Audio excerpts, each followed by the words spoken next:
করছো বাবান? কি করছো? ঘুম থেকে উঠে এখানে চলে এসছো কেন? পড়ে যাবে তো। ও বাবারি বাবারি বাবারি, গুড মর্নিং মাম্মা, গুড মর্নিং। ঘুম হয়ে গেছে?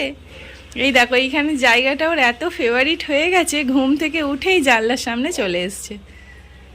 দেখেছো? জামা খোলা, খালি গায়ে, জানলার সামনে ঠান্ডা হাওয়া দিচ্ছে। হ্যাঁ হ্যাঁ, চলে এসো চলে এসো, পড়ে যাবে বাবা, চলে এসো। তুমি কি করছো? তুমি দিদিকে ডাকছো? দিদি তো স্কুল চলে গেছে। হ্যাঁ, চলে গেছে তো। তুমি স্কুল যাবে বাবা? আসো, চলে এসো মাম্মা। তুয়া, ও তুয়া, দেখি একটু, দেখি মাম্মা, একটু মুখটা দেখি না গো। কেসে ধরে দাঁড়াতে শিখেছে, কিরকম চলে এসছে এখানে। ঘুম থেকে উঠেই জানলার সামনে চলে এসছে দুতুড়ি। টলটল করছে। ধরো, দুটো হাতে ধরো, পড়ে যাবে, দুটো হাত দিয়ে ধরো, আস্তে।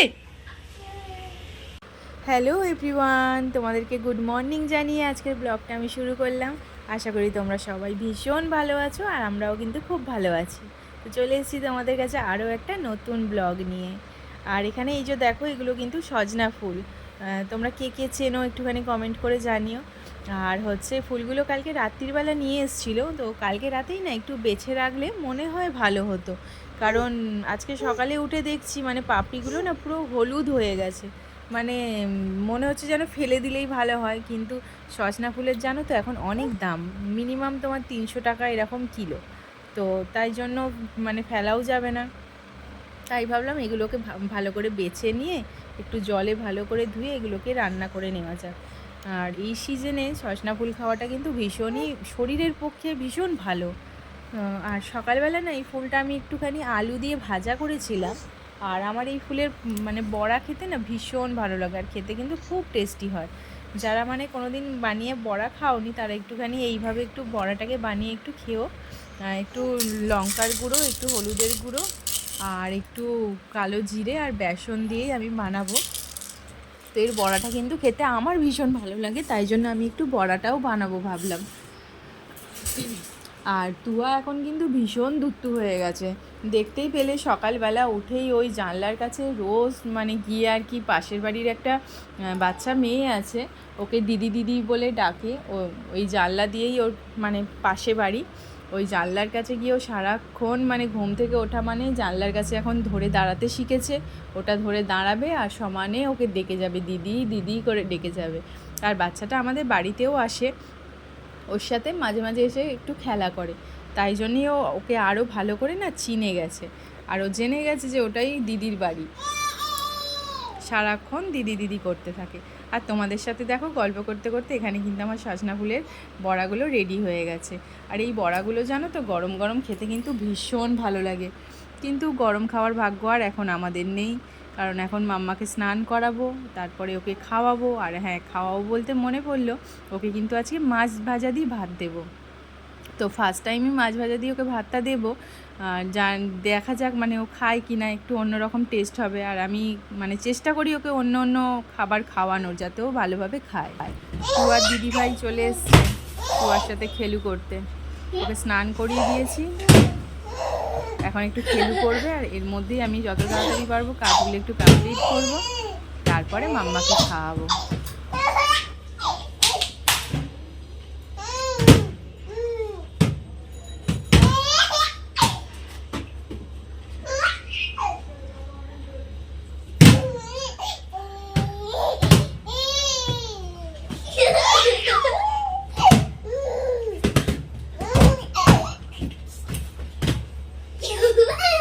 মজা হচ্ছে বাবা, মজা হচ্ছে, দিদির সাথে খেলে তোমার মজা হচ্ছে কি গো?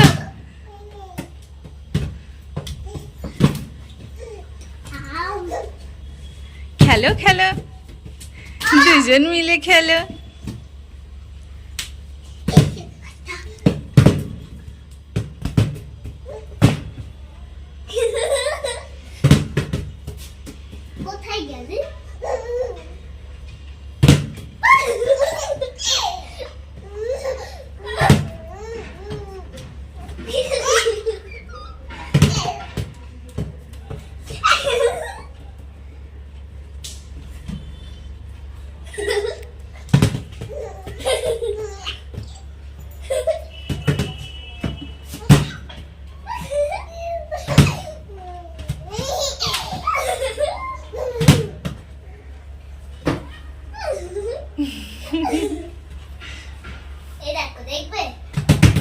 কত খেলছে দেখো দুজন মিলে, কি হাসি।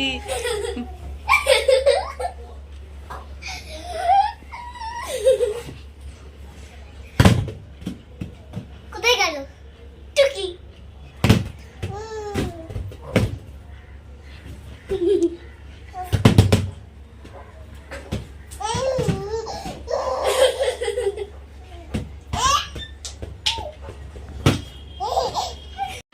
মাম্মা আজকে ডাল আর মাছ ভাজা দিয়ে ভাতু খাবে। মাম্মা খাবে তো? তুমি খেয়ে নেবে তো সোনা? হ্যাঁ, অনেক টেস্টি খাবার। খেয়ে নেবে, হ্যাঁ, একদম দুধ করবে না, ঠিক আছে বাবা? অনেক টেস্টি খাবার এটা, বুঝেছো? কি গো, খাবে তো? হ্যাঁ, খাবে তো বাবা? এই দেখো, এখানে আমি আর তুয়া ম্যাচিং ম্যাচিং জামা পরে নিয়েছি, দুজনেই রেড রেড পরে নিয়েছি। এই তো হামু করে নাও, বুলবুল পাখি ময়নাটিয়ে, আয়না জানা গান শুনিয়ে, দূর দূর বনের গান, নীল নীল নদীর গান, দুধ ভাত দেব সন্দেশ মাখিয়ে। আয় ক্রো, আমাদের বাড়ি আসবি? আয় আয় ক্রো আয়। হ্যাঁ, তুয়া এই তো তুয়া ভাতু খাচ্ছে, তুইও কি একটু খাবি তুয়ার সাথে? আয় ক্রো, আমাদের বাড়ি আসবি? দুধ করি না বাবা, খেয়ে নাও সোনা মাম্মা। গুড গার্ল, আমার মাম্মা গুড গার্ল। যাই হোক, অনেকটা ভুলিয়ে ভালিয়ে ওকে একটু খাইয়েছি, মোটামুটি খেয়েছে, একদম যে খাইনি তা না, খেয়েছে। আজকের টেস্টটা একটু অন্যরকম লেগেছে, তাই মনে হয় একটু এনজয় করে খেয়েছে। তো বাচ্চারা তো এইভাবেই খেতে শিখবে। আর খেতে চাইছে না, অনেকটা খেয়েছে। তুয়াকে দেখতেই পেলে খাওয়ালাম, তো মোটামুটি খেয়েছে, মানে খাইনি যে তা না। তো খাওয়ানোর পরে দুজনেই একটু ঘুমিয়ে পড়েছিলাম, মানে ওকে ঘুম পাড়িয়ে আমিও একটু ঘুমিয়ে নিয়েছিলাম। তারপরে সন্ধেবেলায় ইচ্ছা ছিল একটুখানি মানে ওকে নিয়ে বাইরে বেরানোর, কিন্তু ভাবনা চিন্তাটা আসাটা সবই বৃথা গেল, কারণ ওর পাপাই বাড়িতে আসেনি, মানে আস্তে আস্তে একটু লেট হয়ে গেছিলো। তারপরে আর ভাবলাম না, ওকে আর নিয়ে বেরোবো না। আর সন্ধেবেলা তো সবারই একটু দেখবে কিছু মুখরোচক খেতে ইচ্ছা করে, একটু স্ন্যাক্স বা অন্য কিছু, একটু তেলে ভাজা এরকম টাইপের খেতে ইচ্ছা করে। তো ভীষণ ইচ্ছা করছিল, আর তাই ভাবলাম বাড়িতে একটু কিছু বানিয়ে নেওয়া যাক। তাই জন্য মানে আর কি, শীত তো প্রায় চলে যাচ্ছেই, হালকা হালকা কিন্তু গরম পড়ে গেছে, মানে ঠান্ডা গরমটাই চলছে, কোনো দিন ঠান্ডা কোনো দিন গরম, বা এরা সন্ধ্যের দিকে ভীষণই গরম হচ্ছে, আবার ভোরের দিকে বেশ একটু শীত শীত করছে। এই ওয়েদারটা তো এরকমই লাগে, আর ভীষণই ভালো লাগে। যাই হোক, বসন্তকাল পড়ে গেছে, বেশ ভালো লাগে। তাই জন্য ভাবলাম বাড়িতে একটু কিছু বানানো যাক। তো হঠাৎ করে একটু পিঠে খাওয়ার ইচ্ছা হলো, মানে শীত চলে যাচ্ছে, শীষ বিদায় কালে একটুখানি পিঠে মুখ, মানে মিষ্টি মুখও হয়ে যাবে, একটু স্ন্যাক্সও খাওয়া হয়ে যাবে, সন্ধেবেলা টিফিনটাও হয়ে যাবে। তাই ভাবলাম কি যে একটুখানি মালপোয়া বানানো যাক। ওই সুজি, ময়দা আর দুধ দিয়ে মানে ব্যাটারটা তৈরি করেছি, এটা দিয়েই মানে বানাচ্ছি। তো ব্যাটারটা দিলাম বলে তোমরা দেখতে পেলে, নাহলে কিন্তু কেউ এমনি হঠাৎ করে দেখলে ভাবে মনে হয় লুচি ভাজছি। কেন জানি না, এইবারে মালপোয়াটা ভীষণই ভালো হয়ে গেছিলো খেতে, মানে পুরো দেখো লুচির মতো পুরো ফুলেছে। মালপোয়া আমি মাঝের মধ্যে বানিয়ে থাকি, খেতে ভালোই হয়, খারাপ না, কিন্তু এইবারেরটা যেন বড্ড বেশি টেস্টি হয়ে গেছে। মানে হয় না এক এক সময় নিজের হাতের রান্নাই খুব সুন্দর বেশ খেতে হয়ে যায়, হঠাৎ করে ওরকম টাইপের হয়তো হতে পারে, জানি না, বেশ ভালো হয়েছিল খেতে। আর এই যে এখানে ব্যাটারটা বানিয়ে নিয়েছিলাম, আর এই ব্যাটারে মোটামুটি অনেকগুলোই মালপোয়া হয়েছে, আমাদের সন্ধেবেলা টিফিন হয়ে গেছে, আর খেতেও ভীষণ টেস্টি হয়েছিল। তো মাম্মাও খুব দুত্তু হয়ে গেছে, ওর পাপা এসে ধরেছিল, তারপরেই আমি বানিয়েছি, নালে ওকে নিয়ে বানানো কিন্তু অসম্ভব ব্যাপার। এখনও মানে বিছানায় ওকে রাখা খুব রিস্ক, ও একদম ধারে চলে আসে, মানে পড়ে যাওয়ার ভীষণই ভয়, তাই জন্য ওকে একাকে বিছানায় আর একদমই রাখি না। তো যারা আমার ভিডিওটা দেখতে দেখতে শেষ পর্যন্ত চলে এসেছো, আশা করছি তাদের একটু হলেও ভালো লেগেছে। তো যদি আমার ভিডিওটা ভালো লেগে থাকে, তাহলে আমার চ্যানেলে একটা লাইক করে দিও, আর আমার লাইক করে আমার সঙ্গে থেকো।